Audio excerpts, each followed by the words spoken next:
Hey, what's going on, everybody? What's going on? Real Sports Updates here. Back again with another video. So I'm here now. It's Wednesday, doing this live stream. I kind of want to break down the game coming up this weekend, Chargers against the Browns. This game, to me, is the perfect game for the Chargers, right? This is the perfect opponent. If there was a way that us as fans could pick the opponent, the next opponent, this is the absolute perfect opponent for the Chargers. This is a team in the Browns that is extremely run heavy, right? They are second in the league in rushing.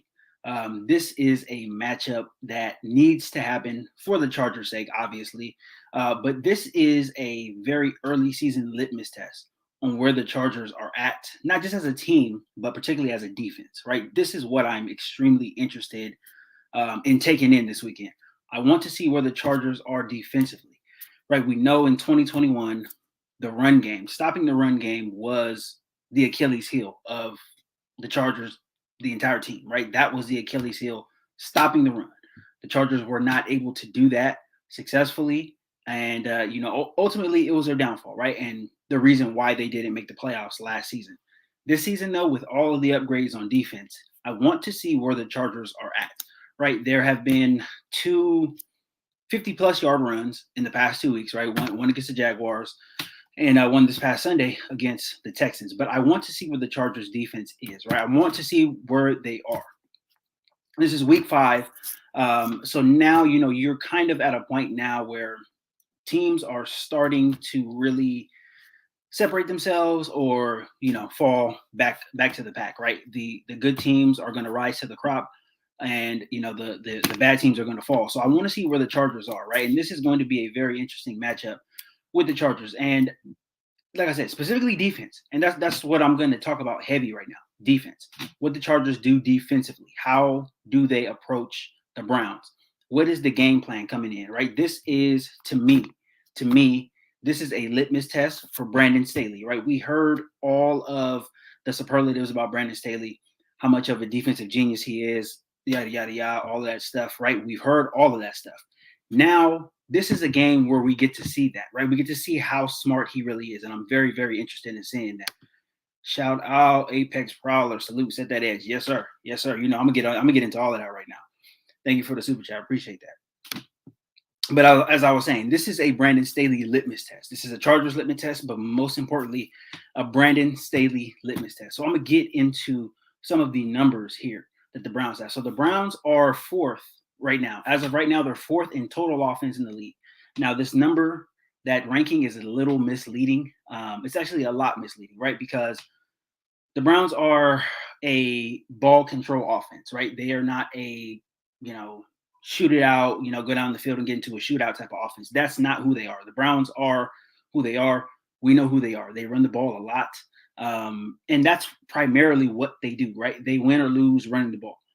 Obviously, Deshaun Watson, the whole contract situation over the offseason, we know that. We know he's suspended. We know he is not going to be back until week 13, I think is early, so that he can be back, right? So he's out of the mix, completely out of the mix.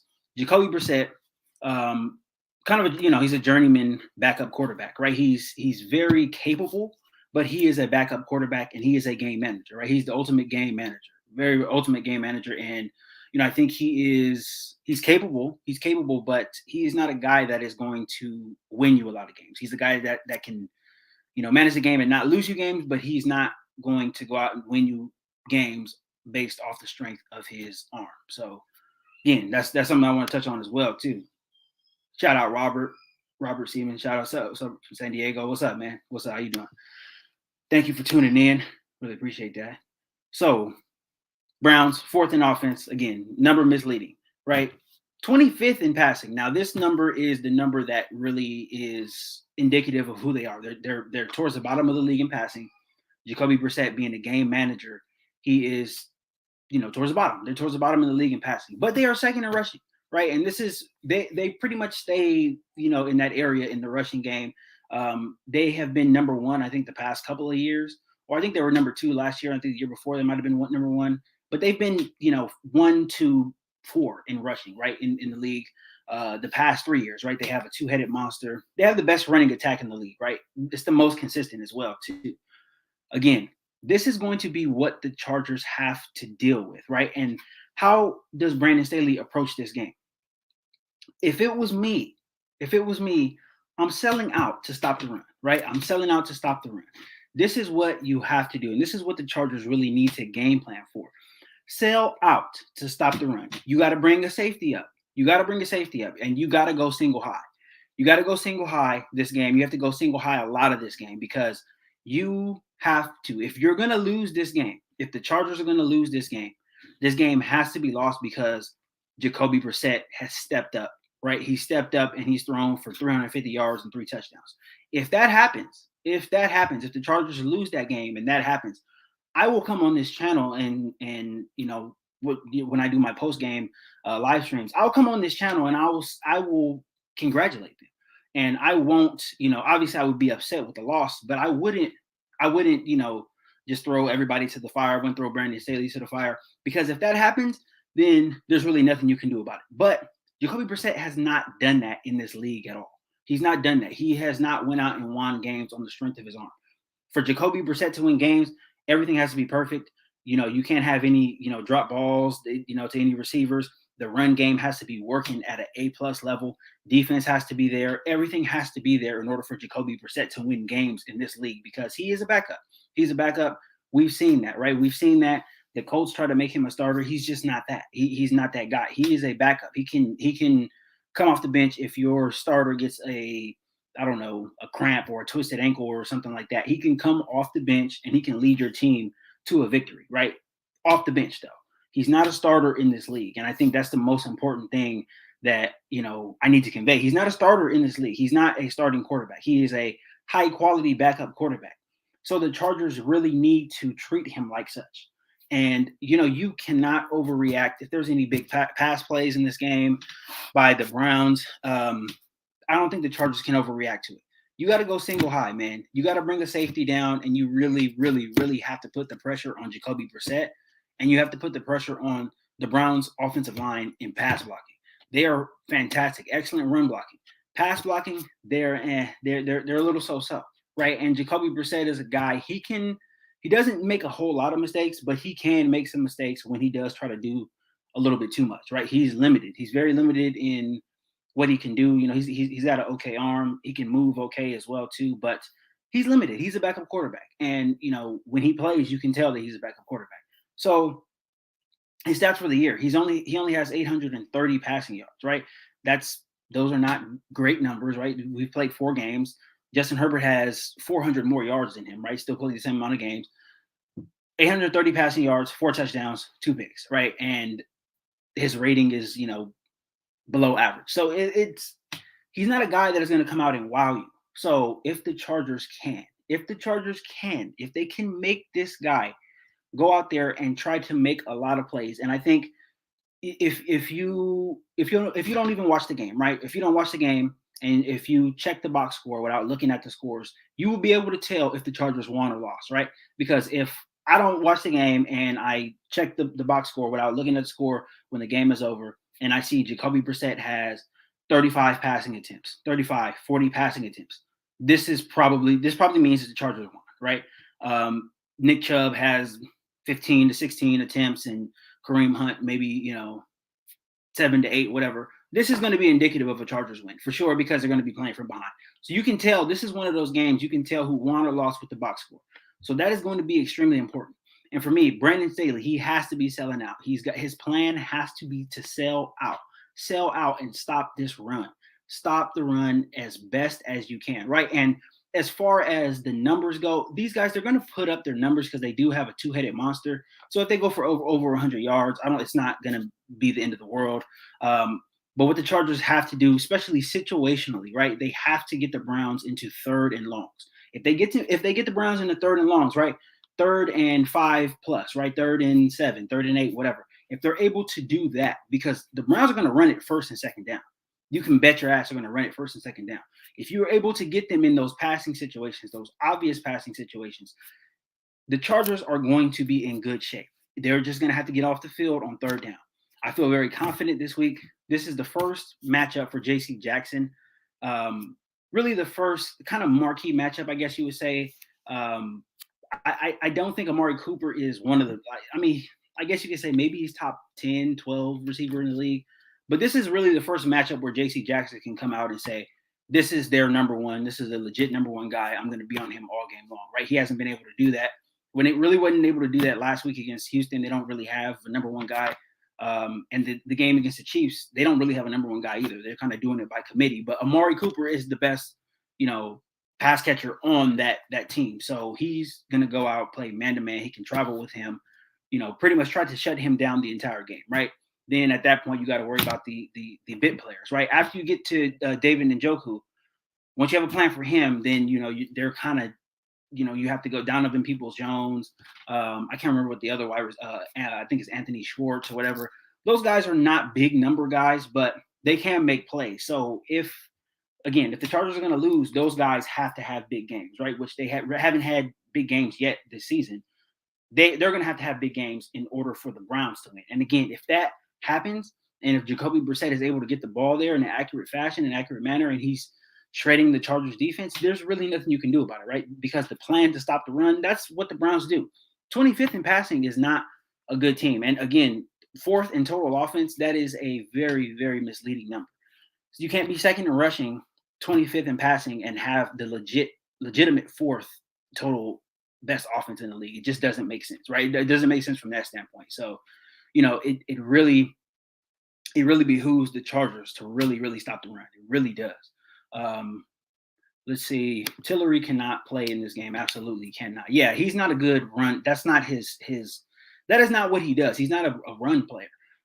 Morgan Fox should be starting this game. He should definitely be taking Tillery snaps. I agree with that 100%. Derwin in the box all day. Yeah, I think they got to switch it out. Bring Derwin down, but also bring Nasir Adderley down too. Because if it comes to one-on-one matchups, I would rather have Derwin against David Njoku than Adderley, because Derwin covers better. He covers better, and he has just a natural feel in coverage, right? And he doesn't just bat away balls. He goes for interceptions, and he can get some turnovers. So I would kind of want them to switch off a little bit. You can bring Adderley down. Adderley plays the run well. He's kind of a big hitter. He does miss tackles, but if he is able to meet one of the running backs in the hole, he could at least stop them, stifle them a little bit. But I do trust Derwin in pass protection. In pass coverage a lot more than I do Adderley, especially with a tight end who is as talented as Njoku is. Njoku's talented. He's talented. He's big and he's got speed. So I trust Derwin on him more than I do Adderley. I can't remember a game where Staley really stifled what an offense does really well. Maybe he has, but I can't remember. Yeah, same here. And that's what I'm saying. This is really going to test, because we've heard everything about Brandon Staley and how smart he is and all of this stuff.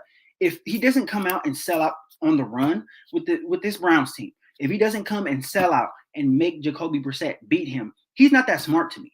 Honestly, he's not that smart, because again, what signature win has Jacoby Brissett had where he's had 300 plus yards, 3-4 touchdowns, whatever? He hasn't had a game like that in the league, and he's been in the league for, I think this is his 7th year, whatever. This is his 3rd, 4th team, I believe. No, it's 4th team, right? Patriots, Colts, Dolphins, and then Browns. So he's been on 4 different teams, and he has yet to have a game where you're like, oh man, that Jacoby Brissett, that dude can really rip it.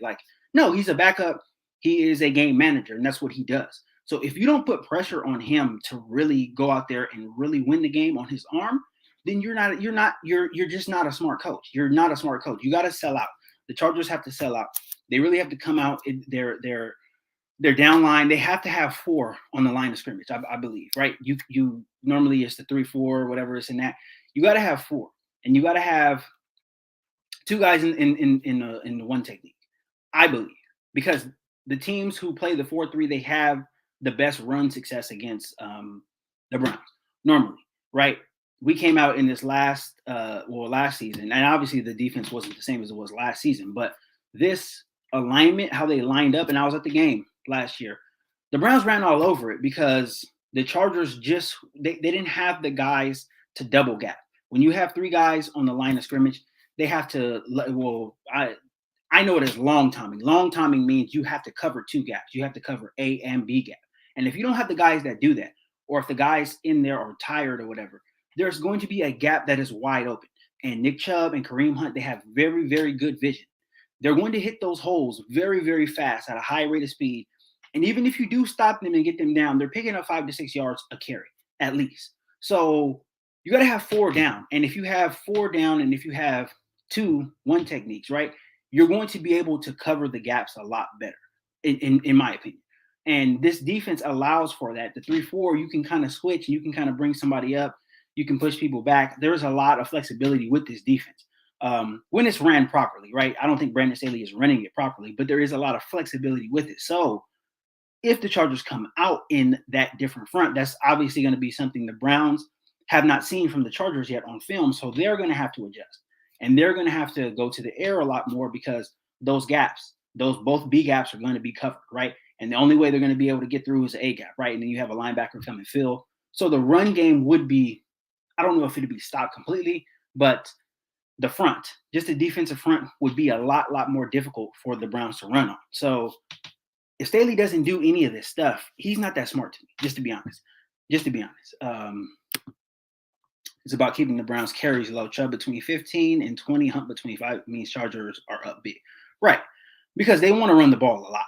They want to run. They want to run a lot because what they don't want to do is put the ball in Jacoby Brissett's hands, because if they put the ball in his hands more than 30 times, he's going to throw you a couple of picks. He's not as accurate as he should be. And, to me, when I watch him play, he looks like he is trying to be more athletic than what he really is. He's kind of got like a little Baker Mayfield in him. He's not a running quarterback. He's a black quarterback, but he's not a running quarterback. He's a pocket guy, and he doesn't have that much athleticism. So sometimes I see him make some really crazy plays trying to get out of the pocket. I seen that the second week, in week 2 against the Steelers, he was trying to do too much, way too much. And some of those plays look very, very bad. So he's a guy, he's going to stay in the pocket. He can get out, he can scramble for a first down here and there, but he's not that super athletic quarterback. But sometimes he tries to act like it. And when he's throwing on the run, he's wildly inaccurate sometimes. So if the Chargers can really move him off his mark and not let him get comfortable, he will throw you some balls. And obviously the Chargers just got to catch him, but he is not the greatest thrower on the run, right? So, and again, he's a backup quarterback. So if the Chargers put all that pressure on him, and if he really feels like he has to make plays in order to bring them down from 10 points, from 14 points, whatever, then the Chargers are in a favorable position. But they have to do the work on the line of scrimmage first. It just can't be, coming out and trying to pressure him, because at that point they're going to go to their screen game. Their screen game is extremely good. The Chargers have to do the work at the line of scrimmage. Once it starts at the line of scrimmage, then everything else will be easier. But it has to start there first. Definitely has to start there. We have to slow them down on first and second. Yeah, we cannot allow third and short because they'll drive up and down the field. Yeah, exactly. They will drive up and down the field as long as the Chargers let them, because 2nd and 5 for them is a running down. And more than likely they are going to they're either going to pick up the first down or they're going to get at least 4 yards, right? And they're going to be in 3rd and short, 3rd and 1. They can go quarterback sneak. They can, like I said, screen. They can do a lot of different things. Kevin Stefanski is a pretty good play caller. So if he is in these advantageous situations on 3rd down, it could be a long day for the Chargers defense. But again, they have to sell out. They have to sell out. They have to sell out to stop the run. Come in and stop the run. I trust J.C. Jackson, even though he hasn't played all that great yet this season. I trust him on the outside. And I trust Asante Samuel Jr. He's been having a fantastic season. I trust the corners out there. Obviously, I trust Derwin James. Secondary is not really an issue, right? Sell out to stop the run.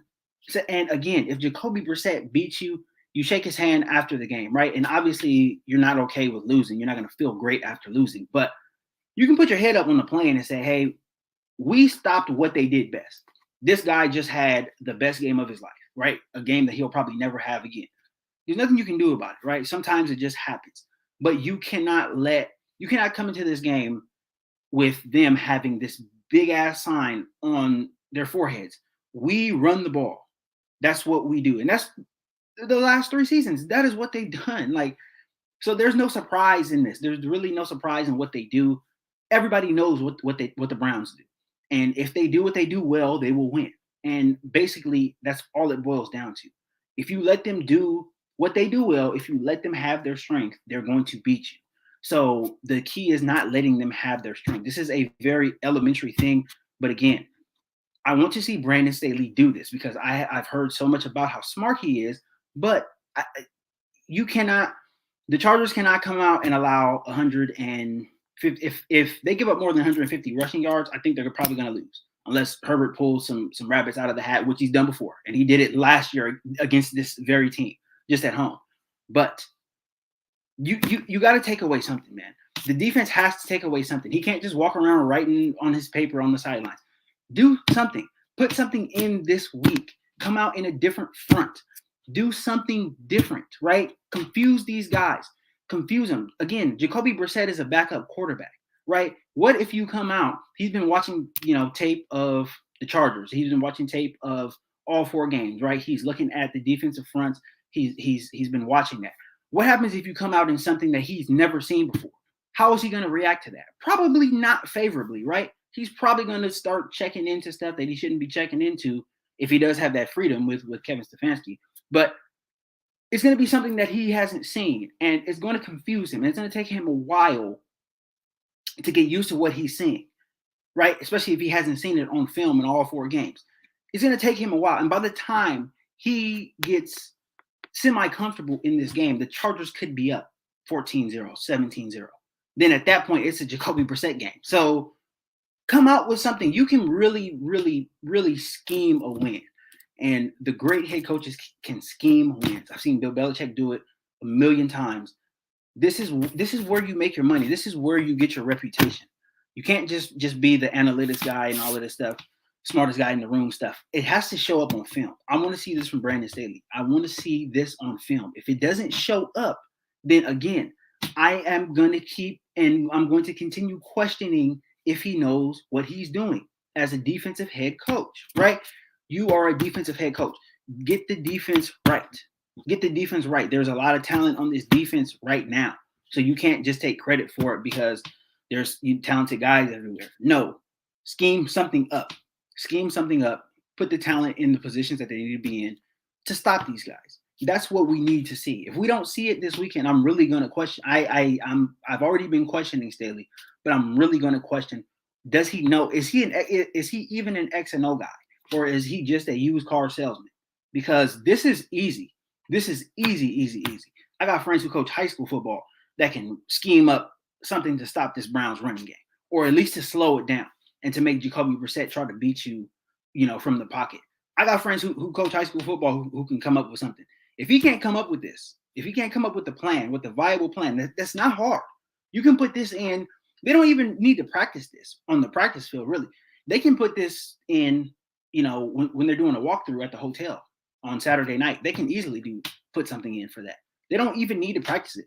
Just put guys in another, literally put them from, a 3 technique to a 1 technique, 2 technique to a 1 technique. That's literally all you have to do. And just say, do the same thing you do, just except you're in the 1 technique now. Really it. That's really it. But we'll see. We'll see, because everything that I've seen so far has not said defensive genius to me. So I am looking forward to seeing if he is as smart as everybody says that he is. There are gaps. I hope Michael Bandy does well again with the Chargers to fill in for Keenan and Guy in the defense. On the other hand, hope they get well soon. Yeah, offensively, I think they'll be fine. This is not going to be the Chargers don't have to score a bunch of points this game. The Myles Garrett thing, it looks like he's going to practice this week. And if he plays, there's no way he's going to be 100%. I don't know if you guys seen the car accident that Myles Garrett got into. If you've seen the picture of the car that he was in, he's lucky to be alive right now, man. That thing was pretty smashed and totaled, and for him to be in there, rolling in a rollover, going over 100 miles an hour, that dude is lucky. He's extremely lucky to be alive. He should be thanking God every night that he's even alive. And the fact that he's even practicing now, he, got scraped up. I think he hurt his shoulders and stuff like that. The fact that he's even practicing now is honestly amazing. If he plays and he plays well, that will be like ridiculous. They will have to test him and see if he's alien or something like that. Because how can you get in a bad rollover accident like that and go out in a football game like that? That would be ridiculous. That's crazy. That is nuts. That's nuts. I got into a little fender bender on the way to San Diego many years ago. I think like 7 or 8 years ago, something like that. A little mini fender bender, and the traffic was kind of congested and stuff like that. I think the max speed we were going was like 30, and I was sore for like 3 or 4 days. I think on the fourth day, I woke up and I started to feel better, and I was going 30, 35 miles an hour, and that was like just a minor fender bender. This dude was going up 100 plus miles an hour, and he got cited for that as well too. And his car rolled over, and he's practicing just a week later, a little more than a week later. Nuts. That's crazy. If he plays and plays well, my jaw will be on the floor, really, because that's nuts. Absolutely nuts. But like I said, I have my doubts that he will be 100%. If he's not 100%, then obviously it's to the Chargers' advantage. They've had some major injuries on defense. I think their middle linebacker, their starting middle linebacker, he's out for the season. He got hurt against the Steelers. They've had some injuries in their back end as well too. So they haven't had great injury luck this season. So there's going to be some holes for the Chargers to take advantage of, especially if their defense is out on the field for a while. If the Chargers can move the ball, get first downs, all of that stuff, offense will be fine. I think the offense will be okay just because they don't have to score a lot of points. If the Chargers put up 24 points, I think that's enough to win the game, to be honest. So I'm not going to be, too on the offense. This is a defensive thing to me. This matchup is a defensive matchup. And like I said, we'll see what Brandon Staley has, but only time will tell. Nasir Adderley needs to take off that stupid visor so you can see where the balls are going back there. Yeah. He's got that dark visor on. He's trying to act like Ed Reed or something. I think if they bring him up in the box, though, I think he can make more of a difference in the box than he can on the back end because he gets crossed up in coverage sometimes.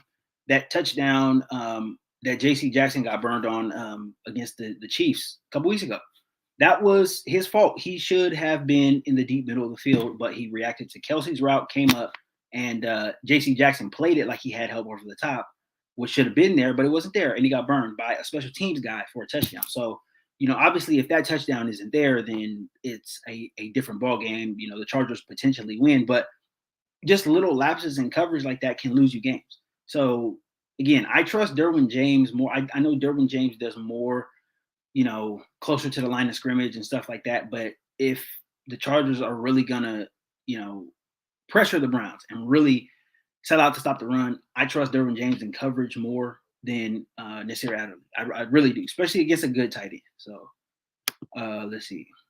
ASJ been balling. Yes, he has. Yes. He's been really, really good, man. He has. I don't know to me, it looks like he just has caught up with the speed of the game. This is his second year. So everything, he's just jumping everything. He's right there. Like when the passes are anywhere close to the receivers that he's guarding, he's right there. He's right there to make a tackle. He's right there to knock the ball away.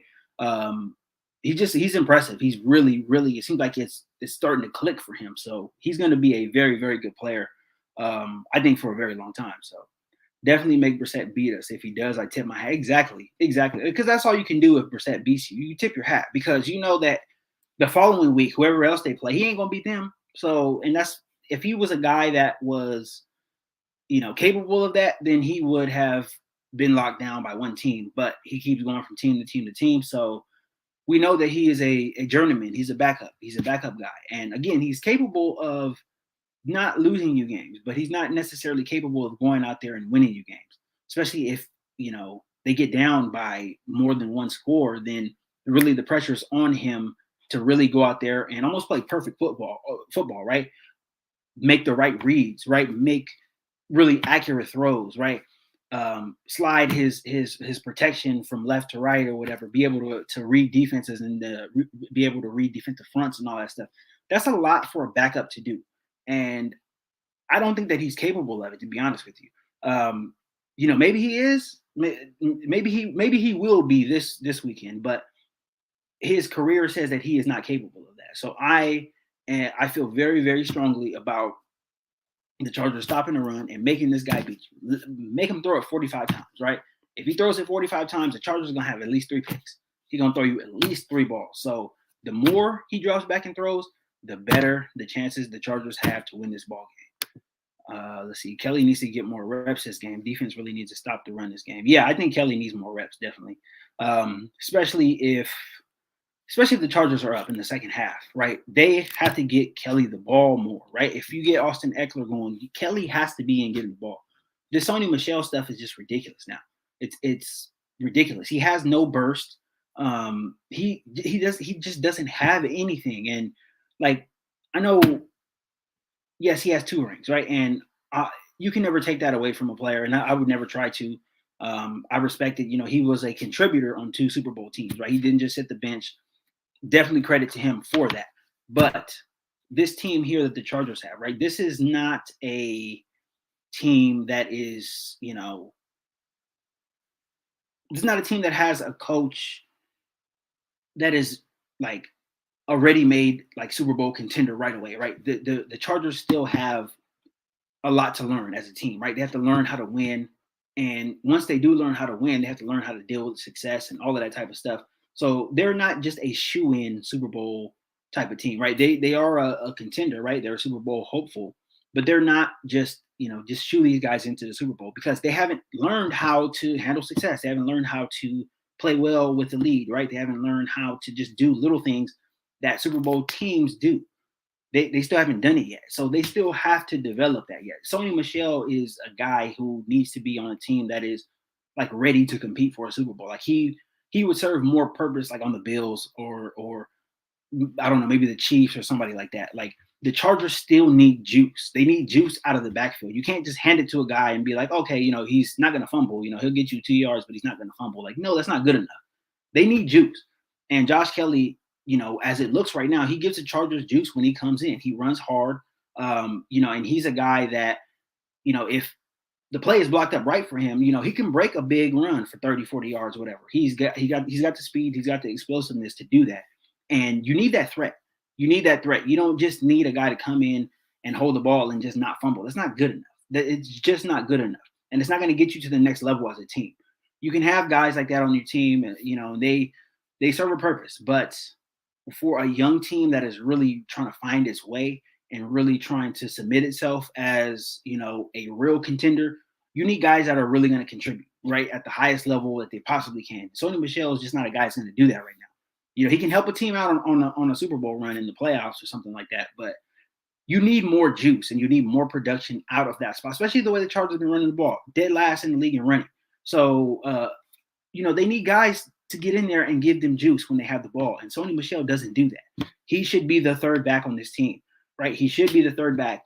The whole Isaiah Spiller thing, that's another topic for another day, but he should be the third back, right? At minimum, the third back on this team. And, maybe playing special teams and stuff like that. But it just doesn't make sense to me. It really does not make sense to me. And it's very perplexing. A lot of fans are really seeing it, especially when Josh Kelly was giving the Chargers juice last week in the first half, disappears in the second half, right? So it doesn't make sense. They need to really rectify that.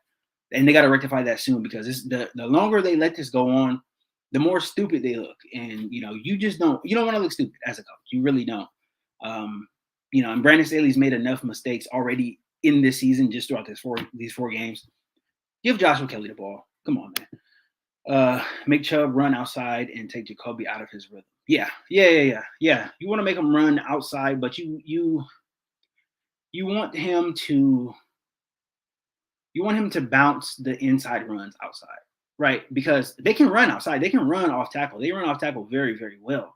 And those like design runs off tackle are very dangerous. So I don't want them to run a lot of that. I want him to be able to bounce his runs outside because there's nothing inside. If he does start doing a lot of bouncing on the outside, both of them, him and Kareem Hunt, start doing that, then the Chargers are shutting down those gaps inside.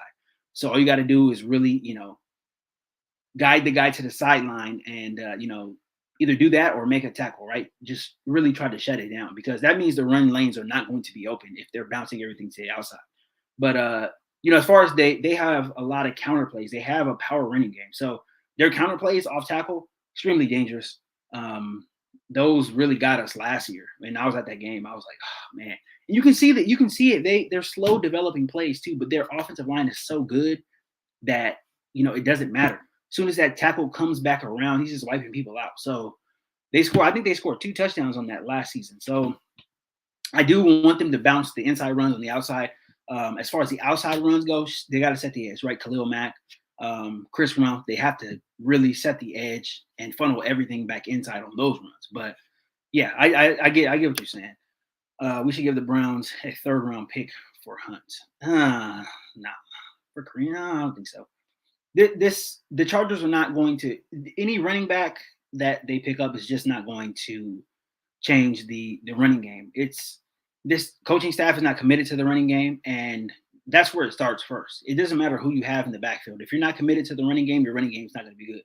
And that's just not, Staley's not committed to it, and obviously Lombardi's not committed to it because the Chargers are last in the league, and they have a damn good offensive line.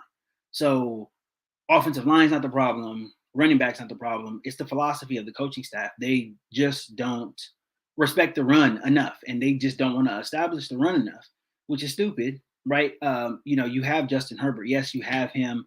You see what he does. He has all the heroics, and we love it. But an established run game can really help him out, right? And it can really make everything that he does even more spectacular, right? When he does go out and throw the ball on 3rd down, whatever, it's really going to open things up. But the coaching staff is just not committed to this running game. And it's sad because they should be, because the Chargers have guys that can run the ball. They have what they need up front as far as the offensive line goes. Corey Linsley is the best run blocking center in the league. Zion Johnson has been playing his ass off. Trey Pipkins has been playing very well too, if nobody noticed. They've been getting good play on the offensive line. And then, you see Jamari Salyer last week stepping up as well too. Good play from the offensive line. They just do not choose to run the ball. And it's a philosophy thing. You have to be, very steadfast in your approach towards running the ball. You have to establish that physicality. And the Chargers don't do that. And that's why the running game is dead last. And it should not be dead last. It really shouldn't. Thoughts about Keenan injury. Keenan's injury is it's taking forever. It's lingering.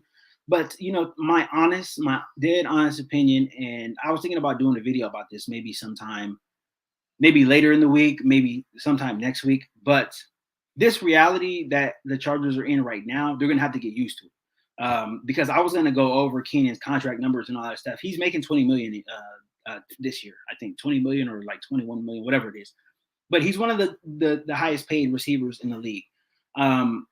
This is his 10th season, right? Justin Herbert is going to get paid next year, right? He's going to get a boatload of money.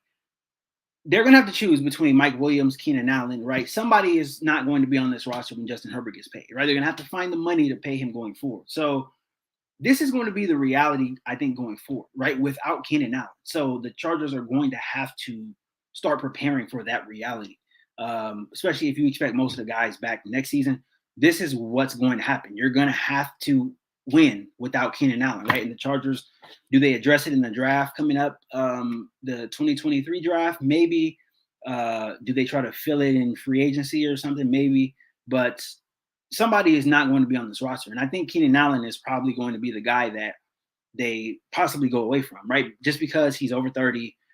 They signed Mike Williams to a 3-year deal. Mike Williams is younger, and he scores more touchdowns. So I think that makes, if you're looking at it from a GM perspective or something like that, you want a guy who scores touchdowns, right? Not just catches or whatever, right? And I'm not saying it's right or wrong, but just looking at it from a GM perspective, I think they probably move off of Keenan now. Maybe if not next year, then the year after. But this is going to be the reality going forward for the Chargers, because you're not going to be able to afford, really 2 of everything, because right now the Chargers have 2 really good receivers, right? 2 really good defensive ends in Bosa and Mack.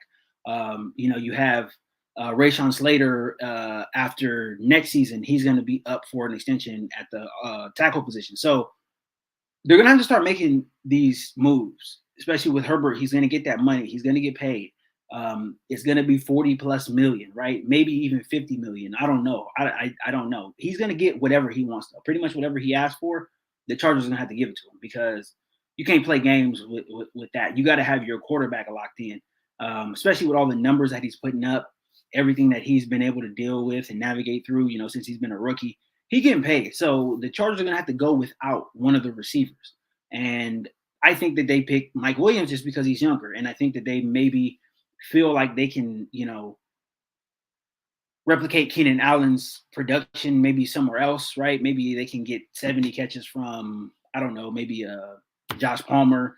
And then, maybe you have another guy that gives you 30, 40 catches. They feel like they can probably replicate Keenan Allen's production from, two very lesser paid guys. But I think they're going to have to let that 20 million go. And honestly, I think that's probably where they go, just because, Justin Herbert is good and he can, really play with any receiver. So I think they probably let him go as far as the cap casualties. But I don't know, man. I think this is what's going to be the reality going forward for the Chargers. So they're going to have to get used to it. So, but I do want to see Keenan Allen back. I don't think he's going to play this week, but, hopefully he's back soon. Dustin Hopkins dealing with a quad issue. Yeah, I seen that. Yeah. Hopefully he's able to kick. It's still early in the week. But yeah, hopefully he's able to kick. If not, they're gonna have to go to the well of the emergency kickers and try to get somebody in before the end of the week. But we'll see. Yeah, I'm watching film right now. They're good scheming runs to the outside. They're very good. Yeah. Kevin Stefanski, he has a lot of different formations that they run in, and it kind of reminds me of, I don't know if you guys are college football fans or even in the NFL. It kind of reminds me of that John Harbaugh when he was in San Francisco and even at Stanford. They come out in like throwing formations and they have power running plays out of it. And that catches a lot of teams off guard. And I think that's why their run scheme is so good, because everybody knows that they're going to run, but it's just the formations, right? You come out, you read your keys. Oh, this is going to be a pass, whatever. And boom, all of a sudden, Nick Chubb has the ball. And if nobody's touching him within 2 yards, then he's going to get a good ass gain out of that run, right? No matter what run it is. So they have a very, very, very good run scheme. I think Kevin Stefanski is a very good coach. He's a very, very good offensive guy. He's underrated. I think he doesn't get talked about a lot. He made Baker Mayfield look way better than what he really is. Baker Mayfield they were pretty good when he was there. And you look at him now in Carolina and he just looks like a completely different guy. But Kevin Stefanski, he's good. He's a very good offensive coordinator.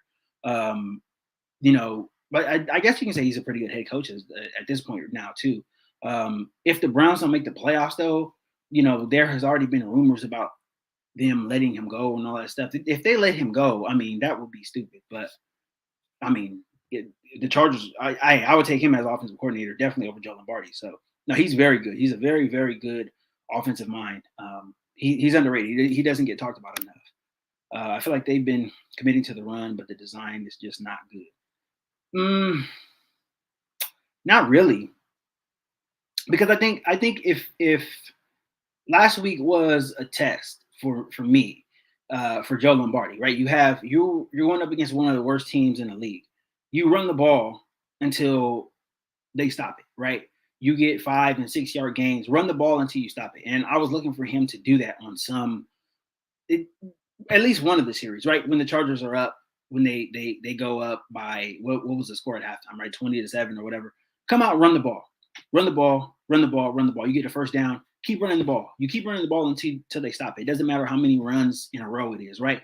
Get your offensive line in that mindset to hit somebody, to run somebody over. But no, he's calling play action plays, right, which is fine and all that stuff, but really take the time to establish your running game, right? And just get it, just get it in, right? Little by little. And it doesn't have to all come back in 1 week, but just try to establish it as best as you can. And to me, like, I don't know, maybe I'm just old school, but you run it until they stop it. And that's just how I feel. And if they're not going to do that, then, it is what it is, right? Having Justin Herbert it's a gift and a curse, because they're not getting anything out of the running game, right? They're just, we got no yards, or we lost 2 yards. It's fine. Let Justin handle it. Like, I think that's a little ridiculous. And it shows up in the games, because Herbert will come out and bail everybody out. And there's no improvement at that point, right? Because you have a guy who's going to bail us out, right? So I can call all of these shitty run plays, and it doesn't matter. And I can call all these stupid shotgun runs. Again, did I mention shotgun runs are stupid? Are stupid. They're stupid. They're stupid. They're stupid. They run them out of shotgun, and they run like it's the same formation that all of the running quarterbacks run, that zone read stuff. Herbert's not going to take the ball and run. He hasn't done it all season long. Stop it. The defense keys in on it. They're going to go to Austin Eckler, and they're going to tackle him for a loss. Why? Why do the Chargers keep doing it? Okay. I had to rant on that. I digress now. I just had to get that out of my system. The shotgun runs suck. I just had to say that. But yes, the designs are not good as well, too. I agree with you on that. But they just don't have the urgency to start the run game, like to get it going. They just don't. Like, I don't see it. I at least seen that at some points last season, but it just seems like it's not important this season. And I think it's the wrong philosophy to have. And it's going to get the Chargers beat. That ain't going to work in the playoffs. That's not going to work, even late in the season. Like, you have to get a run game going. You're going to struggle without it. You're going to definitely struggle without it. Even with great quarterbacks, you're going to struggle without a run game. It's not feasible to go out there and throw the ball 50 times a game. It's just not. You struggle without it. That's why Buffalo is, what are they, 3-1 or 2-2, whatever. Like, they can't run the ball. And they struggled against the Ravens. They couldn't run the ball against the Ravens, and the Ravens defense isn't even playing great either. So teams who can't run the ball, you're just going to struggle. You're going to struggle. It takes a lot to really drop back 50 times and complete 65% of those passes, right? And, not have the ball get tipped or no sacks or anything like that. It's just a lot. It takes pressure off the entire team when you're able to run the ball, take time off the clock. But you have to be committed to it, and you have to want to do it. If you don't want to do it, then it's going to show up and it's going to look like you don't want to do it. So I think that's what the Chargers are right now. They just don't want to talk about the ball. Oh, yeah, let's talk about Sarah watching this game. If he impresses again, we're 3-3. Yeah, definitely. Yeah, I think, and this is going to be a big week for him too. If Miles Garrett does play, he's going to, this is his baptism right here, because this is the best. To me, he's the best overall pass rusher in the league. Just overall, I think he is a little more. Well, he's a lot more athletic than TJ Watt. He's stronger than TJ Watt. I think TJ Watt has a better motor, but Myles Garrett is a guy, man, he can embarrass you very quickly. So I think he's going to be, up for the challenge against Myles Garrett. I think he's going to do well, because, again, SEC experience, there's no substitute for that. So, if Salyer was if he was a little bit older, he would have already faced Myles Garrett in the SEC. So this is SEC on SEC here. So I trust Jamari Salyer. He played really well last week. Very, very well. It was very impressive. Josh looks a little lost at times. Yeah, he does. I don't think he's locked in. He needs to get locked in. The Chargers are going to need him, especially on the third downs, especially when, they go in, 11 personnel, one wide receiver, one tight end, three receivers. He's got to get open. And he's got to catch passes. His route running needs to improve as well, too. And, ultimately, he's going to be the guy that takes over when Keenan is not there anymore. So he has to really, really get into it now. He's got to get into it. He's got to get focused. He's got to get better.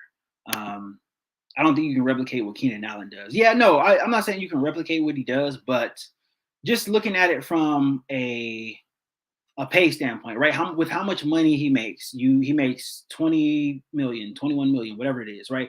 If you're the GM, right? If you're Telesco, if you're ownership, you're looking to move off this guy because Justin Herbert is going to have to get his money.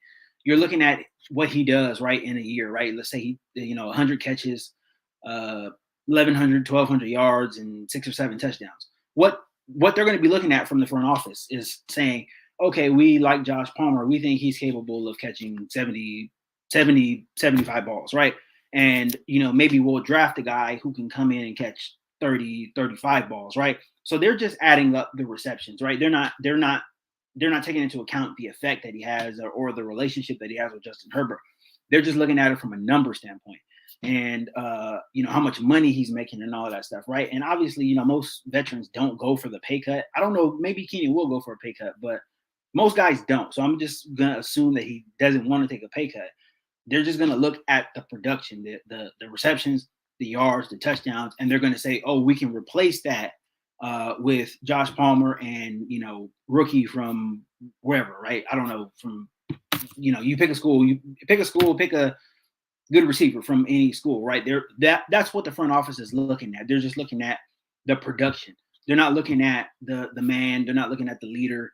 They're not looking at any of that stuff. They're just looking at the numbers on the paper, right? Which is obviously not, it doesn't tell the whole story. But just from a front office standpoint, that's how they run business, and that's what they do, and that's it sucks for the players. And obviously you can't replace a guy like Keenan Allen. You can't replace the impact and the effect that he has just on the locker room, right? When he comes in, he's got a lot of energy and stuff. He's got really good relationships with coaching staff. He's got relationships with everybody in the building. So everybody respects him. So you can't replace that, obviously. But they're just looking at numbers. And again, when it's time to pay Herbert, they're going to have to find this money somewhere else, right? Because you have to look at the contract that Herbert has this year, $6 million. What his contract will be when he gets extended, right? It's going to be between probably $40 and $50 million. So the Chargers are going to have to literally find $35 to $38 million, right? And that money, obviously, they're going to have to find it within the team. So that $21 million is going to have to get cut from Keenan Allen, right? A couple other guys are going to have to get cut as well, too, right? Because they're going to have to find that money somewhere. So it's just a part of the business.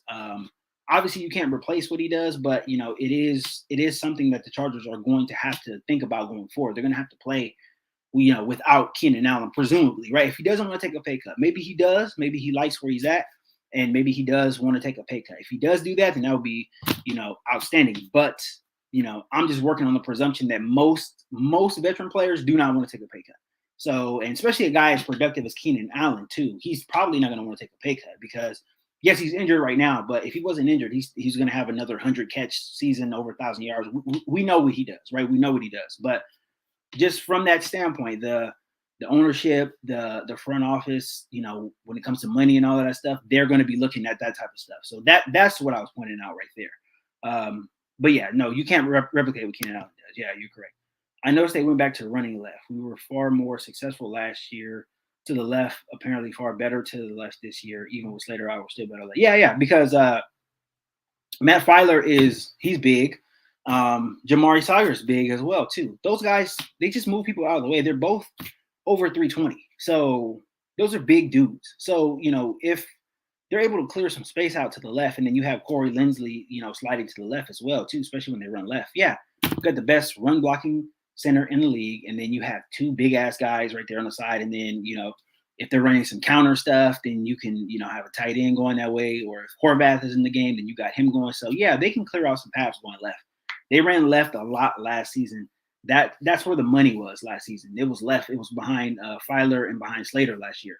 Money. It was money. And like I said, it got to the point, like the pinnacle of the run game last year was that Thursday night game against Kansas City. They ran the ball. Lombardi ran the ball, I think, on the drive in the third quarter, like 8 or 9 straight times. And the Chiefs couldn't stop it.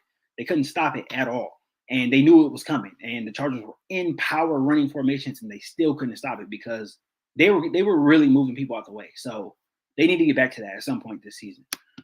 Let's see. Garrett looking like he'll play. Dude was all smiles today. Yeah, he's an alien, man. That's crazy. If he plays, and like I said, if he plays well, that's ridiculous. That is ridiculous. Other people, common people, are still in the hospital based off of that crash, based off that car that you seen. Ridiculous, man. Absolutely ridiculous. Garrett and Watt, best edge guys in my opinion. Yeah, I think so. I think they are just by production and like I said, TJ Watt. His motor is very high. He's like a way more skilled Max Crosby, right? Max Crosby gets a lot of praise, but I mean, he don't have. I don't know. I don't want to say he's not skilled, but he does a lot of running around and stuff. Like it's like Patrick Beverly in the NBA, right? I think he's a Patrick Beverly of the NFL. He's gonna get stats because he will run 130 yards to get a sack, right? Or a tackle for loss. He'll just keep running back and forth and running back and forth and running back and forth, right? That's fine. But at the end of the day, you're not beating anybody with moves. You're just out hustling guys, right? Guys get tired or they block you for 3 seconds and then they stop and then, they just don't, I don't know. TJ Watt actually beats guys, and then he will still run that 100 yards or whatever to get a sack or a tackle for loss. So, yeah, TJ Watt definitely because of his motor, and I think Myles Garrett is like a mixture of Khalil Mack and Joey Bosa all wrapped into one, and he's an athletic freak too. Just ridiculous. I seen the guy in person. Good God, man, that dude is man. I'm telling you, if he plays and if he plays well, that will be ridiculous. They need to test. The NFL will probably test him right after the game. See what type of stuff he's on. Let's see. 1,000 snaps, 9 pressures, 1 sack. He'll be fine. For who is that? Is that for Jamari Salyer? Yeah, he'll be fine. You're probably talking about his college numbers. Probably his college numbers, I believe, right? Yeah. No, he was good. He was very good very good in college, and he understands the positions. He understands offensive line play. He didn't run the fastest. He didn't jump the highest. His short shuttle and all that stuff wasn't impressive. It wasn't like Rashawn Slater, but he understands the position. So if he understands the position, there's really nothing you can do. There's nothing you can throw at him that he hasn't seen, right? He's seen the athletic freaks in college. He's played against some of the best competition in college, guys that are lining up now in the NFL, guys who are being drafted in the first round and stuff. There's not a lot you can throw at him. So if he holds up against Myles Garrett, then man, you really have a really, really great talent on your hands, at a 6th round value. That would be amazing. That would be amazing if he holds up. And I think he is going to hold up as well too. He is a guy, and he the thing about him too is that he is so clean with his blocking too. He's picked up extremely good habits at Georgia. He doesn't hold. He doesn't do the holding. He's not grabbing guys around the neck or anything. Anytime he is up against, or somebody was trying to, break across his face, he's here. He's inside of the pads. Everything. That's all the snaps that I watched when I rewatched the game. Guys was trying to go across his face. He's inside.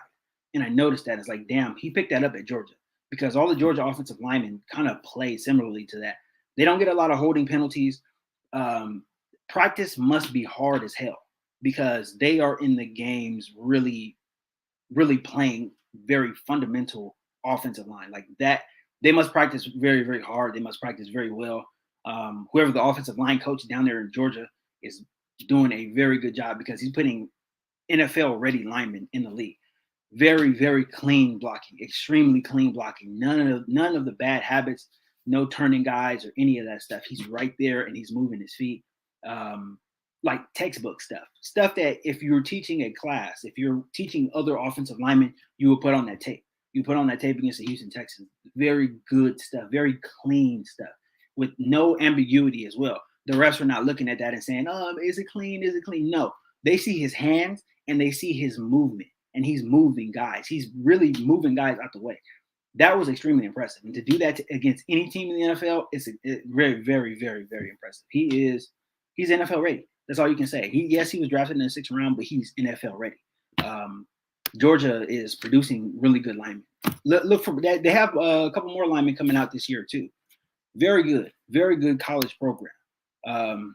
He was very good. He fell because of his RAS, but he's deceptively fast. Yeah, he is. He's deceptively fast, and his feet are good too. He has very, very good feet.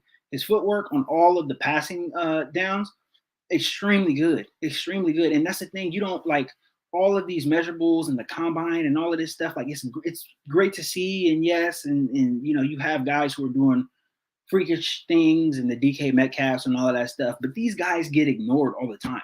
The Jamari Salyers get ignored all the time because they are just technicians at what they do. And yes, they don't put up the great numbers. And yes, they don't look like Greek gods and all of that stuff. But they're damn good football players. And they get a lot of respect. They get a lot of respect in college. And they get a lot of respect around the NFL because these guys jump in and know what they're doing from day one. And that's what I was reading in, some of the training camp reports when training camp first started. Guys were talking about how smart Jamari Salyer is and how well and how fast he's picking up the game. It's nothing to him. It's just like it was at Georgia. It's like the same type of thing. He understands what to do, and he's not out of his element playing that left tackle position. That's what he played in college. So he jumped in, really just looked like he was in college again, honestly. So, he's extremely impressive, extremely, extremely impressive. Again, if he holds up well against Myles Garrett, then you got a guy. You got a guy. So I'll be looking forward to a lot of good play from him this season. I heard the news that Rashawn Slater might be coming back this year as well too. So if he does come back, then you have Jamari Salyer ready to play, right? He can, if Matt Filer doesn't pick up his play, he can be taking his spot very soon too. He's a guy who's played all 5 positions on the offensive line, so he knows what he's doing. He's extremely impressive. I'm looking forward to seeing a lot more of him. Bandy in the slot. Chargers can't expect to be successful running play action all game. Yeah, especially with no running game. The play action doesn't work if you don't have a valid running game, right? You're not going to react to the run because they're not going to run. So, yeah, Michael Bandy. I want to see more of Michael Bandy this week as well too. He got open last week, so I want to see more of him. I think he can get open, especially across the middle of the field. The Browns play a lot of zone defense. They don't really go man. So he's going to have a lot of windows to sit down and catch a lot of passes.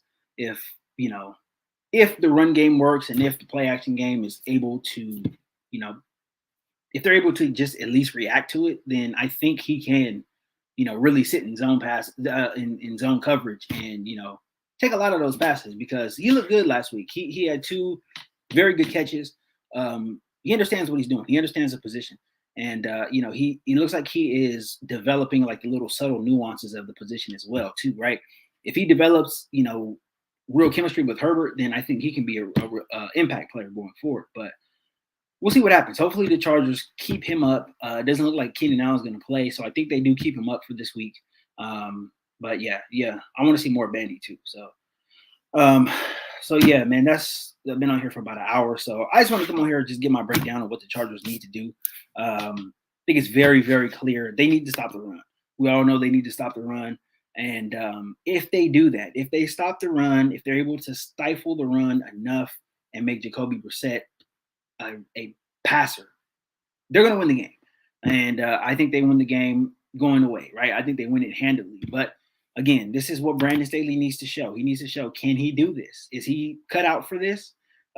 Is he cut out for this life as a coach? If he is, then they will have a very good game plan going forward. If he doesn't, then, we'll talk about it on the other end. But that's all I got for this one, guys. Thank you guys for joining me so much. Really, really appreciate it. Love coming on here doing these live streams. Love interacting with the people. Really enjoy you guys. Thank you so much for all the support. I'll be back. I'll be posting videos for the rest of the week going into the game on Sunday. And then, of course, going to do the post-game live stream as well, too. So you guys join me for that on Sunday as well, too. But until next time, I will see you guys later. Thank you guys for all the support, and I'll catch y'all later.